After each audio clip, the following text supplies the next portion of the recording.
Halo Sobat Dunia Seribu Besar, semoga Sobat selalu diberi kesehatan, panjang umur, dan rezeki yang melimpah, amin. Sebelum masuk ke alur ceritanya, jangan lupa dukung channel ini ya dengan klik subscribe, like, komen, dan share. Terima kasih. Mari kita lanjutkan perjalanan. Jihao, sebuah kapal logam besar terbang cepat di langit. Tiga tiang setinggi 300 meter berdiri di atas kapal logam, dengan hampir 100 bendera segitiga berukuran berbeda diikat di atasnya, berkibar dalam angin kekosongan ganas yang mendorong kapal ke depan. Simbol mantra berwarna cian yang tak terhitung jumlahnya berkilau di permukaan kapal logam sementara angin sepoi-sepoi bertiup di sekelilingnya, memungkinkannya hampir menyatu ke udara tanpa mengalami perlawanan apapun. Sementara itu, angin sepoi-sepoi ini juga telah menghilangkan jejak kekuatan yang dilepaskan dari kapal, melumpuhkan musuh untuk melacaknya. Namun demikian, jeritan Phoenix melengking naik ke langit sementara Jihao dan beberapa orang lainnya berdiri di atas kepala Phoenix raksasa berwarna-warni menindaklanjuti. Baru saja, ketika meriam penghancur benteng menghancurkan dirinya sendiri, Jihao telah menjebak Pan Xi dengan jimat ajaib.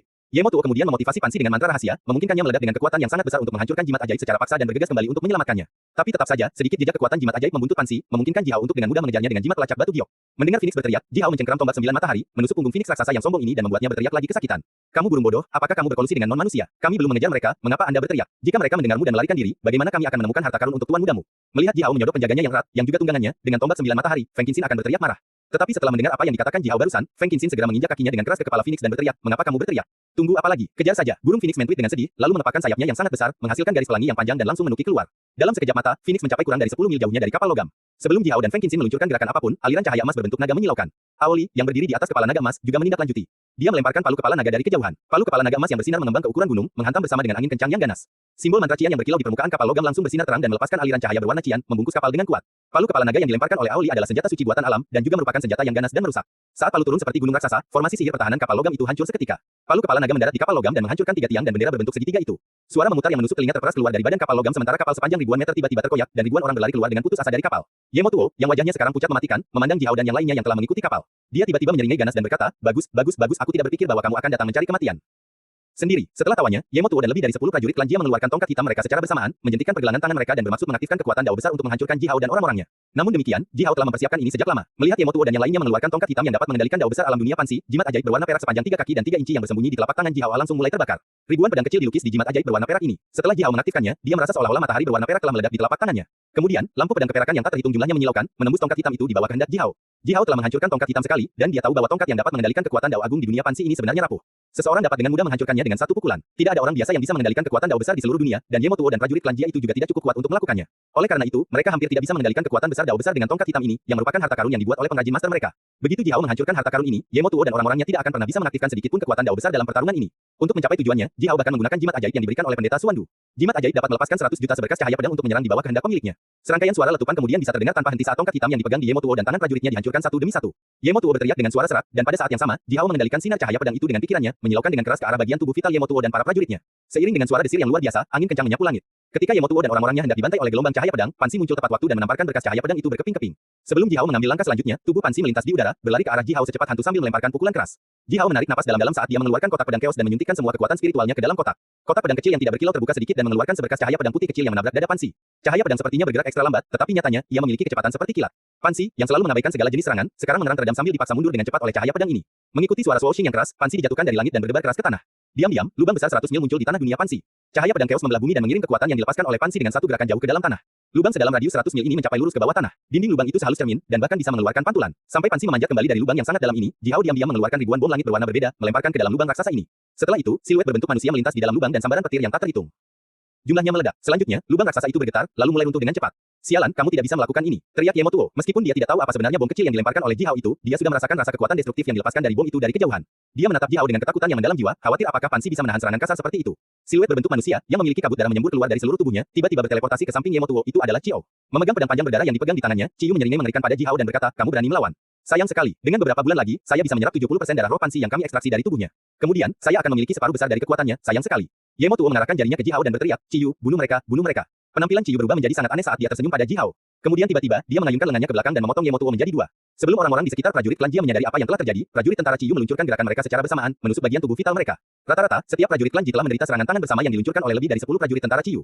Segera, prajurit klan Jia yang terluka parah ini semuanya terbunuh. Sambil terkekeh, bendera raksasa berwarna merah darah naik dari kepala Chiou dan berubah menjadi aliran kabut merah darah yang menggulung semua prajurit tentara Chiou, berdesir di udara dan menghilang. Di atas langit, dalam kehampaan yang gelap, para pemimpin umat manusia dan non-manusia saling berhadapan dalam jarak yang jauh. Pria yang mengenakan topi tinggi dan dengan wajah kabur itu telah duduk di puncak gunung yang menjulang tinggi dengan kaki disilangkan. Dia memegang batu di tangan kirinya dan pisau di tangan kanannya saat dia dengan hati-hati mengukir batu itu. Seekor burung yang hidup hampir diukir darinya. Gonggong berdiri di kejauhan, dengan dingin menatap pria yang bekerja perlahan ini. Kamu, siapa kamu? Apakah Anda tiruan dari salah satu lelaki tua itu? Atau, apakah ini hanya tubuh aslimu? Gonggong bergumam tidak nyaman, sialan, berapa banyak orang, berapa banyak barang yang disembunyikan di kota Puban. Kecuali seseorang mencapai tahta kaisar manusia, siapa yang akan tahu? Gonggong melirik pria dengan gigi tergertak, lalu berbalik, melihat awan putih besar itu dan berkata, Disica, keluar dan mari kita bicara. Untuk permainan hidup dan mati ini, trik apa yang telah kamu mainkan?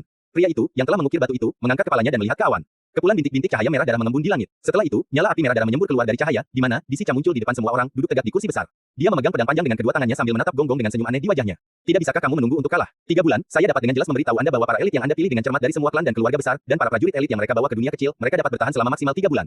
Di Shicha sedikit mengangkat dagunya, dengan bangga melirik para pemimpin manusia yang kuat yang berdiri di gunung terapung yang menjulang tinggi, lalu melanjutkan, rentang waktu ini dihitung oleh banyak orang. Saat dia akan membanggakan kekuatan dinasti Yu, penampilan Di Shicha tiba-tiba berubah. Ketiga matanya muncul lebar. Dia menggeram dengan suara rendah, lalu menepuk lengan kursinya dengan tangan kirinya. Seketika, seberkas cahaya yang tak terhitung jumlahnya muncul dari sekelilingnya. Jimat giok seukuran 1 juta ibu jari keluar dari sinar cahaya itu, melayang tebal di atas kepala Di Shicha. Jimat giok ini berbentuk bulat seperti oval, setipis sayap jangkrik dan dibuat dengan indah. Setiap jimat giok ini memiliki siluet berbentuk manusia yang berkilauan di dalamnya. Ini adalah jimat jiwa roh yang dimiliki terutama oleh klan Yu. Setelah pemilik jimat jiwa roh memasukkan jejak jiwanya ke dalamnya, itu akan dapat menunjukkan kondisi tubuh pemiliknya saat ini, terlepas dari jaraknya. Tidak peduli terluka ringan, terluka parah, pingsan atau bahkan jatuh, semua jenis kondisi fisik dapat ditampilkan dengan jelas pada jimat jiwa roh. Serangkaian suara letupan bisa terdengar tanpa henti. Wajah Di Shicha berputar saat dia menyaksikan hampir 1 juta jimat giok meledak secara bersamaan. Fragmen batu giok tipis yang tak terhitung jumlahnya melayang ke bawah sambil bersinar, tampak seperti hujan lebat yang turun tepat dari atas kepalanya. Aliran cahaya menyilaukan melintas di udara. Selanjutnya, 12 kaisar yang berkuasa di dinasti Yu muncul di sekitar Di Shicha bersama-sama. Mereka juga menjulurkan matanya, menatap jimat jiwa roh yang meledak itu seolah-olah mereka tidak bisa mempercayai mata mereka sendiri. Bagaimana ini bisa terjadi? Mereka tidak akan pernah kalah. Di Xian Luo dengan suara serak berteriak, kami telah melakukan persiapan yang sempurna. Bagaimana mungkin mereka kalah? Dan hampir 1 juta dari mereka jatuh bersama. Bahkan 1 juta binatang Jurassic. Di Xian Luo mencengkeram tenggorokannya karena terkejut, tidak bisa bernapas untuk waktu yang lama. Dia sangat heran sehingga dia bahkan tidak bisa berbicara sekarang. Ah, itu tidak ada hubungannya denganku. Fan Hai, yang tubuhnya terbungkus aliran tipis kekuatan kematian, berkata perlahan, Tuan Di Shicha, saya harus mengatakan ini bahkan di depan Anda. Fakta bahwa begitu banyak elit kita telah jatuh di sana tidak ada hubungannya dengan saya. Saya tidak menyetujui saran untuk mengadakan permainan hidup dan mati ini. Anda semua dapat bersaksi untuk saya. Saya tidak pernah menyetujui. Merentangkan tangannya, Fan Hai mulai menyerahkan uang kepada yang lain sambil terdengar cukup halus. Ye Moloye, satu-satunya wanita di antara 12 kaisar, yang secantik elf yang hanya akan keluar di malam hari, melirik yang lain dengan sedikit panik. Untuk game hidup dan mati ini, dia adalah pendukung Di Shicha yang gigih, dan itulah alasan mengapa Ye Mosa bisa menjadi komandan tertinggi untuk game ini. Itu ada hubungannya dengan dukungannya. Tapi sejuta elit jatuh bersama, siapa yang akan disalahkan atas hal ini? Wajah Ye Moloye bengkok parah. Dia tidak bisa membantu tetapi membiarkan tubuhnya yang tinggi dan ramping mulai gemetar juga. Beberapa kaisar lainnya semuanya tetap diam sambil saling melirik. Ketika mereka melihat Di Shicha lagi, wajah mereka semua menunjukkan sedikit kekejaman. Sebelumnya, tidak ada dari mereka yang berani tidak menunjukkan rasa tidak hormat kepada Di Shicha. Tapi sekarang, hampir 1 juta elit telah jatuh, dan kesalahan ini terlalu berat. Hampir tidak mungkin bagi Di Shicha untuk menyelesaikan ini. Sebagai tradisi, orang-orang klan Yu, mereka selalu suka memukul seseorang ketika dia jatuh. Oleh karena itu, beberapa kaisar ini sudah mulai memikirkan bagaimana mereka harus menggigit Di Shicha dengan sangat besar. Di Shicha terengah-engah. Dia mengangkat kepalanya dan melihat jimat jiwa roh itu. Sekarang, hanya ribuan jimat itu yang tersisa melayang di atas kepalanya. Hal-hal tidak bisa ditemukan. Mungkin itu hanya kecelakaan, tapi serangkaian suara letupan lainnya dimulai, dan bersamaan dengan itu, ratusan jimat jiwa roh meledak. Di Shicha segera berhenti berbicara. Melihat ribuan jimat jiwa roh yang tersisa itu, wajah Di Shicha sedikit berputar, dan penampilannya berubah menjadi sangat aneh. 12 kaisar diam-diam mengepung Di Shicha. Tuan Di Shicha, tolong bekerja sama. Hampir 1 juta elit telah jatuh. Anda harus menjelaskan ini kepada kami, dan juga kepada kaisar agung di belakang kami. Karena itu, tolong, jangan melawan, kata Fan Hai masam. Di Shicha terbatuk sedikit dan menjawab dengan nada hambar, koordinat untuk kalian masing-masing, koordinat yang sama sekali baru dan bersih. Di Xian Luo dan kaisar lainnya berhenti secara bersamaan. Mereka menggertakkan gigi saat mereka ragu-ragu. Di Shicha tersenyum, mengangkat kepalanya saat pil darah matahari dan bulan terbang dengan cepat menuju Gonggong bersama dengan aliran cahaya merah darah. Sepertinya kami tidak akan bisa membunuh orang-orangmu dalam waktu 3 bulan. Oleh karena itu, saya dapat dianggap telah kehilangan taruhan ini antara Anda dan Sa. Gonggong, pil darah matahari dan bulan ini adalah milikmu sekarang. Gonggong mengambil alih pil darah, dengan hati-hati melihatnya sebentar, lalu tidak bisa menahan tawa terbahak-bahak. Setelah tertawa lama, Gonggong memasukkan pil darah ke dalam lengan bajunya sementara seberkas cahaya hitam redup melintas di matanya. Kembali ke Midland, jauh di dalam sungai besar yang terletak di timur laut Gunung Yao, Wu Ziki duduk di atas teratai air dengan kaki disilangkan, ketika dia tiba-tiba membuka matanya. Dua aliran cahaya putih yang terang menyilaukan dari matanya seperti sepasang naga banjir, berguling-guling merajalela di air dan mengangkat awan pasir dan lumpur. Kekuatan air yang ganas menyebar ke segala arah, mengganggu kekuatan takdir di sekitarnya. Setelah semua itu, Wu Ziki berkata dengan hambar, kamu bisa bergerak sekarang. Ingat, saya hanya bisa mengirim Anda. Tapi adapun apakah kamu bisa kembali hidup-hidup, itu akan tergantung pada kekuatanmu sendiri. Mendengus dingin, kelopak teratai air terlipat ke belakang saat Wu Ziki menghilang tanpa meninggalkan jejak. 100 raja pertempuran klan Jia berlapis baja berat berjalan keluar dari dalam sungai, diam-diam bergegas menuju kota Gunung Yao dengan langkah besar. Niat membunuh telah dilepaskan dari tubuh raja-raja pertempuran klan Jia itu. Di luar kota Gunung Yao, Jixia mengenakan kain kasar, berdiri di lahan pertanian dengan kaki bagian bawah tertutup lumpur. Dia dengan senang hati melihat orang-orang Gunung Yao itu, yang telah memindahkan bibit padi. Memegang segenggam bibit lembut yang memiliki warna hijau yang indah, Jixia bergumam memuji, sungguh tanah yang subur. Hanya dengan bertani kita dapat memberi makan banyak orang. Ini memang bagus, tapi aku selalu merasa sedikit kurang jantan jika orang-orang kita tidak perlu melawan binatang buas di hutan lagi. Jixia adalah seorang pria yang dibesarkan di hutan gurun selatan. Dia telah bertarung melawan semua jenis binatang buas dan ganas sejak dia masih kecil. Di Southern Westland, yang tidak memiliki lahan pertanian yang subur, orang-orang telah mengambil senjata dan berburu binatang buas untuk memberi makan keluarga dan anggota klan mereka. Dibandingkan dengan orang-orang gurun selatan, orang biasa yang tinggal di kota Puban kekurangan semangat prajurit, terlepas dari kenyataan bahwa kota Puban jauh lebih kaya daripada hutan gurun selatan. Pelatihan tidak akan pernah bisa berhenti. Menggosok dagunya sendiri, Jixia menyeringai ke arah seorang tetua yang berdiri tidak terlalu jauh dan berkata, ketika musim pertanian yang sibuk ini berakhir, kita harus mengumpulkan anak-anak itu secepat mungkin dan membuat mereka berlatih keras. Ini bukan dunia yang damai. Anak-anak kita harus mampu membunuh, sehingga orang-orang kita dapat menjalani kehidupan yang baik dan stabil. Iya, tetua itu balas menyeringai, melirik Jixia dengan hormat dan kekaguman, lalu dengan sopan menjawab. Iya, di sekitar Jixia, banyak orang Gunung Yao yang telah bekerja keras di lahan pertanian juga menanggapi dengan keras. Tawa mereka kemudian menyebar di sepanjang angin ke tempat-tempat yang jauh. Wajah mereka semua dipenuhi dengan kekaguman yang tulus ketika mereka melihat Jixia. Sebagai ayah Liao dan penyihir ilahi yang kuat, Jixia masih bersedia mengesampingkan status sosialnya, turun ke lahan pertanian dan bekerja dengan klan yang paling biasa. Ini telah menyentuh semua orang. Entah bagaimana, Jixia telah mendapatkan rasa hormat dan kekaguman dari semua orang Gunung Yao. Dari jalan yang lebar di kejauhan, kavaleri ringan yang berpatroli dengan cepat berdesir. Ratusan prajurit dengan baju besi kulit ringan naik pada serigala raksasa berbulu cian, bergegas melintasi jalan. Kemanapun mereka mencapai, sekelompok anak-anak akan dengan bersemangat mengikuti mereka, berlari sambil memegang tongkat kayu atau kapak batu yang dipegang di tangan mereka dan berteriak dengan suara yang kuat. Dengan gembira, Jixia memandang anak-anak energi itu, tertawa terbahak-bahak dan berkata, semua anak baik, haha. Mereka akan dilatih dengan baik, dan semua menjadi prajurit yang baik. Menekuk pinggangnya dan memasukkan bibit empuk ke sawah lunak, Jisia kemudian menegakkan tubuhnya dan mulai berteriak, benar, dalam beberapa hari ini kami telah menjatuhkan sekawanan besar binatang buas. Binatang buas itu seharusnya sudah dibersihkan sekarang. Setiap keluarga dapat memiliki setengah binatang besar. Jangan lupa untuk mengumpulkan dagingmu setelah kamu menyelesaikan pekerjaanmu. Bertepuk tangan keras, Jisia tertawa dan melanjutkan, biarkan anak-anak itu makan lebih banyak. Biarkan mereka tumbuh lebih cepat, lalu menikah dan memiliki lebih banyak anak. Haha, anak-anak akan memiliki anak-anak mereka, dan generasi demi generasi, wilayah Gunung Yao kami bisa menjadi lebih kuat, klan kita bisa tumbuh lebih kuat. Kata-kata Jisia sederhana dan jujur. Pada hari-hari ini, jika sebuah klan ingin tumbuh lebih kuat dan lebih besar, itu harus bergantung pada generasi darah baru. Untuk klan, jumlah laki-laki secara kasar dapat menentukan jumlah prajurit, dan dengan lebih banyak prajurit, klan secara alami akan tumbuh lebih kuat. Orang-orang Gunung Yao yang bekerja di lahan pertanian semuanya tertawa terbahak-bahak, tawa mereka datang langsung dari hati mereka. Terutama mereka yang dulunya adalah budak dan dibebaskan oleh Jihao untuk menjadi orang Gunung Yao, beberapa dari mereka sangat tersentuh sehingga mereka bahkan memiliki air mata yang tak terkendali mengalir dari sudut mata mereka. Sebelumnya, bagaimana mereka bisa memimpikannya kehidupan seperti ini? Dengan lahan pertanian mereka sendiri, rumah mereka sendiri, dan tuan yang baik yang akan membagikan daging segar kepada setiap keluarga dan membiarkan anak-anak mereka makan dengan baik dan tumbuh, sungguh tuan yang baik hati. Orang-orang Gunung Yao ini bersemangat dan berterima kasih, dan sekarang, mereka bahkan bisa mati untuk Jihao, untuk Jisia dan untuk wilayah Gunung Yao. Serangkaian tentang peringatan yang melengking dan cepat tiba-tiba datang dari kejauhan.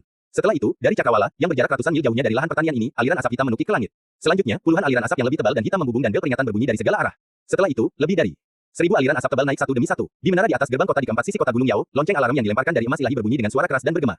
Gelombang demi gelombang, bunyi bel bahkan membuat tanah sedikit bergetar. Dalam satu detik, bunyi bel menyebar ke separuh besar dari seluruh wilayah Gunung Yao, menutupi area dengan radius hampir 1 juta mil. Suara berdengung datang dari bawah tanah. Bersamaan dengan itu, siluet kabur yang tak terhitung jumlahnya dari hewan kuat legendaris, termasuk naga, phoenix dan kilin, melintas di tembok kota. Simbol mantra kuno besar muncul dari tembok kota, bersinar dengan indah. Aliran cahaya yang indah dan kekuatan hangat menyebar dari kota Gunung Yao, lalu naik dari bumi yang memiliki radius 10.000 mil. Layar sihir pelindung radius 10.000 mil menyelimuti seluruh kota Gunung Yao dan sekelompok desa dan kota di sekitar kota. Tanah bergetar hebat saat Jisia meraung, melompat ke udara dan berubah menjadi aliran cahaya berapi-api, dengan cepat terbang ke kota pegunungan Yao. Jibo, yang merupakan penyihir ilahi yang dibawa oleh Jisia dari klan gagak emas di gurun selatan, berjalan dan berkata, saudaraku, di timur laut, pasukan yang paling ditempatkan di pinggiran dihancurkan. Dari 1000 anak laki-laki, tidak ada yang berhasil bertahan hidup. Bas, tepat di samping Jisia dan Jibo, cermin berbentuk persegi panjang yang terbuat dari emas ilahi melayang. Cermin sepanjang 60 meter, lebar 30 meter seluruhnya bersinar dengan cahaya kemasan sementara gambar yang tak terhitung jumlahnya melintas dengan cepat di dalamnya. Itu adalah pasukan yang paling banyak ditempatkan di pinggiran laut kota Gunung Yao. Biasanya, ada 1000 prajurit ini ditempatkan di sebuah benteng di daerah itu, dipimpin oleh 3 penyihir senior. Para prajurit ini terutama bertanggung jawab untuk mengusir binatang buas yang mendekati desa-desa sekitarnya, dan membunuh beberapa pukulan ganas yang mungkin mengancam orang-orang yang tinggal di daerah itu.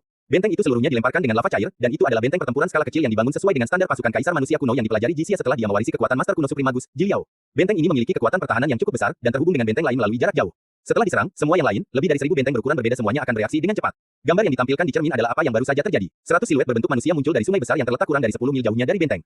100 siluet mengiris udara terbuka dan berlari dengan cepat menuju kota Gunung Yao, meninggalkan potongan jejak putih yang terlihat di langit.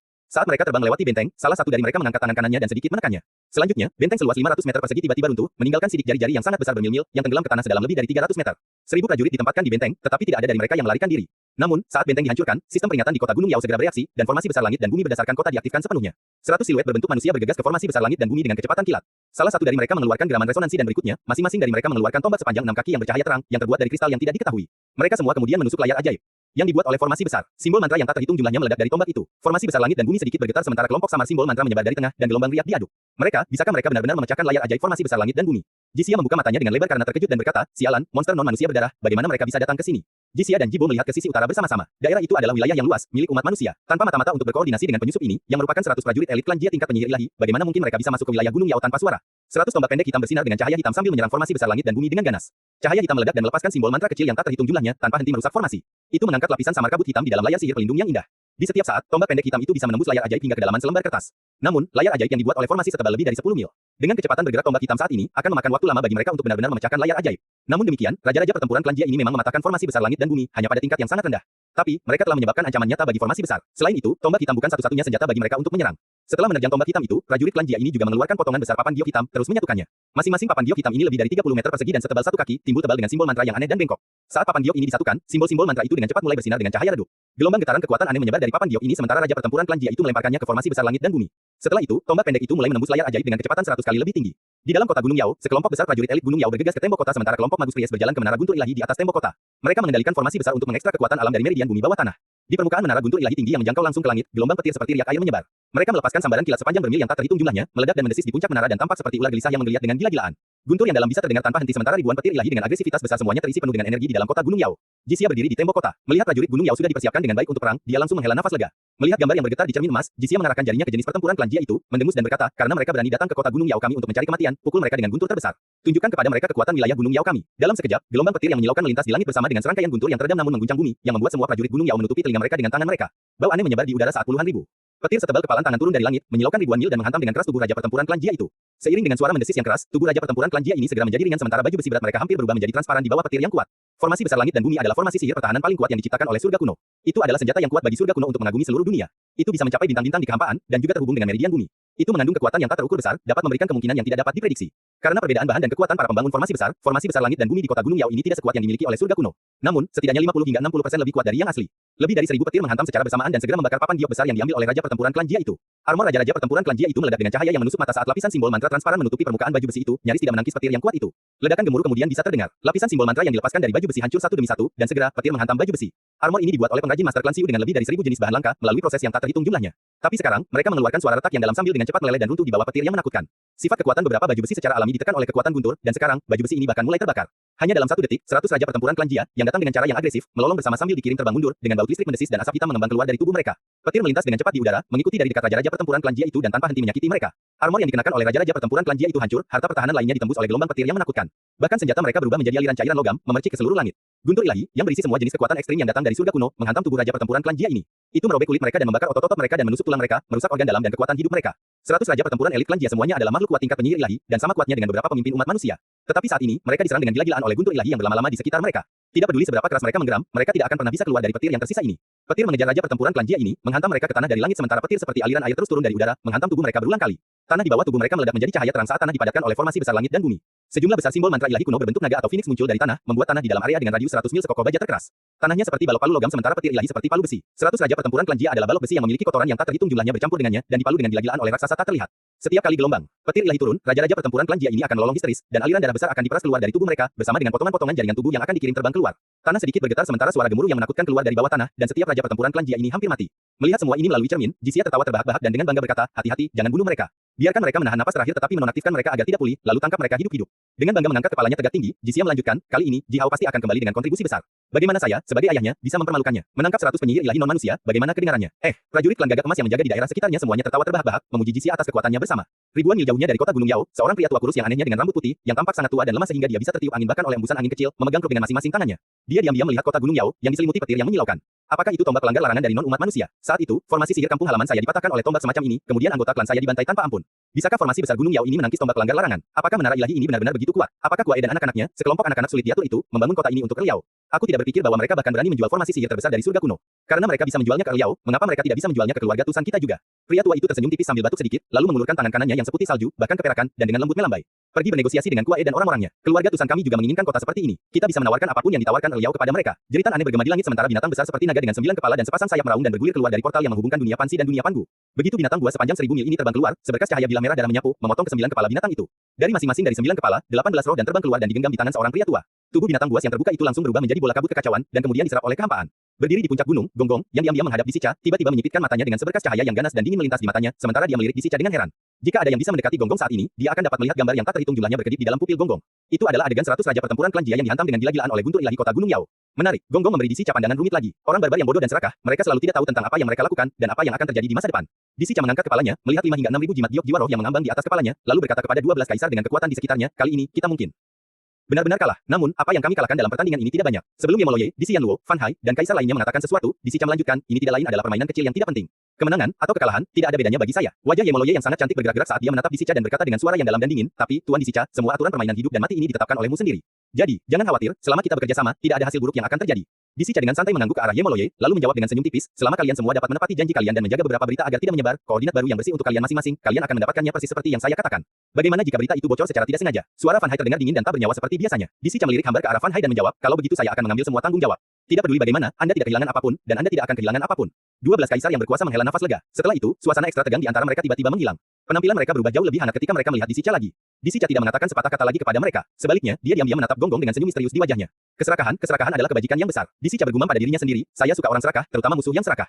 Mereka selalu berpikir mereka dapat mengendalikan segalanya, tetapi pada kenyataannya orang barbar hanyalah orang barbar." Suara dengungan yang dalam bisa terdengar tanpa akhir saat petir yang menyilaukan keluar dari portal. Sementara itu, laju pemintalan portal meningkat pesat, dan selanjutnya, pegunungan yang sangat besar dilepaskan dari dunia Pansi. Yang keluar pertama adalah puncak raksasa setinggi puluhan ribu meter. Dalam rangkaian puncak, hewan yang tak terhitung jumlahnya berteriak panik. Tanah, pasir, dan bebatuan semuanya dihancurkan, terguncang dan bergabung ke dalam kehampaan. Makhluk kuat dari umat manusia dan non-manusia bergerak secara bersamaan. Ribuan berkas cahaya dingin melintas di kehampaan, membunuh semua hewan, bahkan serangga terkecil, dengan keras, dan menjarah roh mereka dan beberapa ramuan aneh dan aneh, yang sudah cukup tua dan dikelilingi oleh cahaya yang indah, terbang keluar dari portal menuju sudut-sudut dunia Pangu. Ramuan ajaib ini bergetar secara intensif, dan beberapa yang dewasa bahkan telah melepaskan banyak biji, yang melayang ke segala arah, menambahkan lebih banyak ramuan ajaib ke dunia Pangu. Tiba-tiba, kabut berdarah keluar dari dunia Pansi dengan ribuan orang terbungkus di dalamnya. Ciyu menunjukkan sosoknya dari kabut sambil terengah-engah dengan cepat, diam-diam melambai ke arah kabut berdarah. Dia mengemasi bendera merah darah besar itu, lalu berjalan ke Di Sicha dengan langkah besar tanpa ekspresi berlutut dan bersujud padanya. Apa yang terjadi? Tanya Di Sicha dengan nada dingin. Kami kalah. Ciyu menjawab pertanyaan Di Sicha dengan lugas. Meriam penghancur benteng ditembus oleh panah umat manusia dan kelompok simbol mantra terganggu yang menyebabkan penghancuran dirinya. Sejuta elit diledakkan menjadi abu, dan hanya kami yang berhasil. Dengan bahasa sederhana, Ciyu secara kasar dan cepat menggambarkan apa yang terjadi di dunia Pansi. Di mana Yemosa dan Yemotuo, dan yang lainnya. Yemoloye bertanya, dengan kasar dengan suara bernada tinggi. Mata tegak di dahinya tiba-tiba terbuka. Pusaran gelap murni muncul dari matanya yang tegak, perlahan berputar dan melepaskan hisapan hebat yang mengerikan yang mengunci Ciyu dengan kuat. Budak rendah, bagaimana Yemosa, Yemotuo dan yang lainnya mati? Teriak Yemoloye, jelaskan setiap detail kepada kami. Jika tidak, aku akan mengeluarkan jiwamu dan membakarnya dengan api kemarahan matahari gelap terbesar selamanya. Ciyu mengangkat kepalanya, dengan tenang menatap Yemoloye dan menjawab, Kaisar Yemoloye, kamu tidak punya hak untuk mengajukan pertanyaan apapun kepadaku. Wajah Yemoloye langsung memerah. Dengan marah, dia mengarahkan jarinya ke Ciyu, terengah-engah cepat karena marah, tetapi tidak bisa mengucapkan sepatah kata pun untuk waktu yang lama. Yemoloye, tenanglah, kata Di Sicha, kamu tidak punya hak untuk mengajukan pertanyaan apapun kepada Ciyu, atau menyalahkannya untuk apapun. Belum lagi fakta bahwa seluruh tentara Ciyu sekarang berada di bawah komando saya, bahkan sebelumnya, 12 dari Anda harus menandatangani bersama untuk memberi perintah kepada tentara Ciyu. Oleh karena itu, kamu tidak berhak menanyakan apapun padanya. Tersenyum tipis, Di Sicha memberi isyarat tangan kepada Ciyu. Ciyu berdiri, berjalan di belakang Di Sicha dengan langkah besar dan berdiri diam, seperti anjing tua yang setia berdiri di belakang pemiliknya, dengan kabut merah darah mengembang keluar dari seluruh tubuhnya. Getaran kekuatan yang kuat dilepaskan dari tubuhnya, memberikan tekanan besar yang bisa membuat siapapun gemetar ketakutan. Sekitar 5.000 prajurit Ciyu yang berhasil keluar dengan Ciyu, diam-diam berbaris dan membentuk formasi pertempuran di belakang Ciyu dalam urutan yang sempurna. Penampilan Yemoloye dan yang lainnya berubah agak cemberut karena gerakan Ciyu dan prajuritnya dengan jelas menunjukkan bahwa mereka telah melemparkan diri mereka sepenuhnya di bawah komando Di Sicha. Sekarang, mereka tidak akan lagi mengikuti perintah yang diberikan bersama oleh 12 kaisar yang berkuasa. Status Di Sicha istimewa, dia memiliki kekuatan besar yang tidak pernah bisa dibandingkan dengan 12 kaisar. Oleh karena itu, Yemoloye tidak bisa berbuat apa-apa pada Ciyu setelah dia mengikuti jejak Di Sicha. Dengan marah menatap Ciyu untuk waktu yang lama, Yemoloye menggetarkan giginya dan berkata kata demi kata, Tuan Di Sicha, keluarga Yemo kami tidak berniat menjadi musuh Anda. Tapi jika saya, koordinat baru yang bersih, itu sepadan dengan kerugian apapun. Dengan dingin dan tenang, Di Sicha memandang Yemoloye dan berkata, semuanya. Yemoloye, saya sudah menawarkan lebih dari cukup. Saya juga tidak ingin menjadi musuh keluarga Yemo. Oleh karena itu, saya telah menawarkan lebih dari cukup sebagai kompensasi. Yemoloye menutup mulutnya. Di Sicha merentangkan tangannya sambil tersenyum, sedikit membungkuk ke arah kelompok pemimpin manusia dan kemudian mulai berbicara. Jadi, semuanya sudah berakhir. Saya akui Anda telah memenangkan permainan. Meskipun hasil ini agak mengecewakan bagi saya, tidak apa-apa, kamu telah menang. Mengangkat bahu dengan santai, Di Sicha melambaikan tangannya. Awan besar mulai bergulir, dengan cepat melayang menuju Midland. Bersambung.